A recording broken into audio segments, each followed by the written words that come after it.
Nakahanda na rin ang mga paaralan at mga guro sa pagsisimula ng klase sa Lunes. Ito'y kasunod ng matagumpay na pagsasagawa ng Brigada Eskwela sa iba't ibang paaralan sa bansa.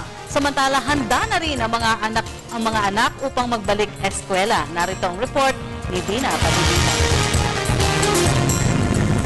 Bukod sa Department of Education at iba pang ahensya ng gobyerno sa darating na pagbubukas ng klase sa June 3, handa na rin ang ilang mga magulang at eskwelahan sa ilang barangay sa Quezon City.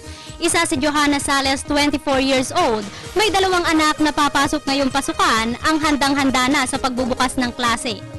With regard sa mga preparation about sa darating na pasukan sa June 3, prepare yung uniforms, yung mga like notebooks, bags and everything. Yun, kasama na din yung, syempre yung mga baon. Maging si Catherine De Villa, 25 years old, ay ready na nabantayan ang kanyang kindergarten na anak. Eto, namili kami ng uniform, tsaka ng bag, sapatos, tapos yung nilabang ko na para misot na sa pagka ipaplansya na lang yung pasutin sa kanya. Excited naman ang kanyang anak na pumasok sa darating na Lunes. Ready ka na ba pumasok? Samantala, hindi lamang ang mga magulang ang naghahanda sa darating na pasukan. Maging ang mga eskwelahan ay preparado na rin sa pagbubukas ng school year 2013-2014. Kagaya ng eskwelahan ng kindergarten sa Quezon City na handang-handa na sa pagdating ng may 50 chikitin sa Lunes. Gayon din ang kanilang mga guro.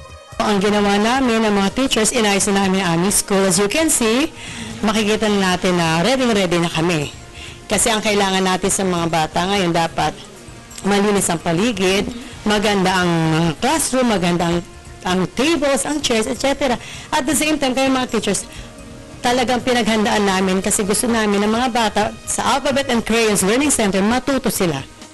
Matatanda ang puspusan ng paghahanda ng DepEd sa darating na pasukan. Kabilang na dito ang kanilang Brigada Eskwela, kung saan ang buong komunidad ay nagtulong-tulong para ayusin at kumpunihin ang mga eskwelahan nationwide.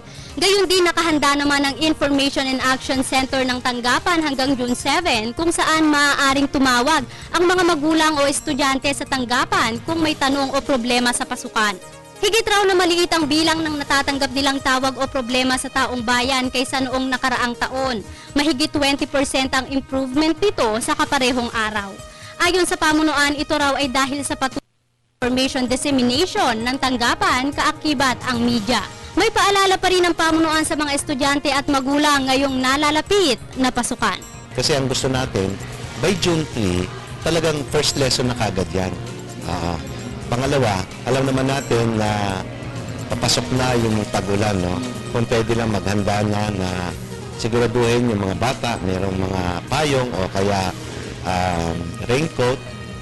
Pangatlo, doon naman sa mga magulang na mag-hire ng kanilang mga school service, siguraduhin lang muna una, meron ba itong accreditation sa LTFRB? Pangalawa, meron yung mga sasakyan ba nila roadworthy? Pangatlo, meron bang mga insurance to, mga operators ito, just in case na may aksidente na wag naman sana, para sa ganun maprotektahan natin yung mga bata. Para sa Telebisyon ng Bayan, ako si Dina Padibita.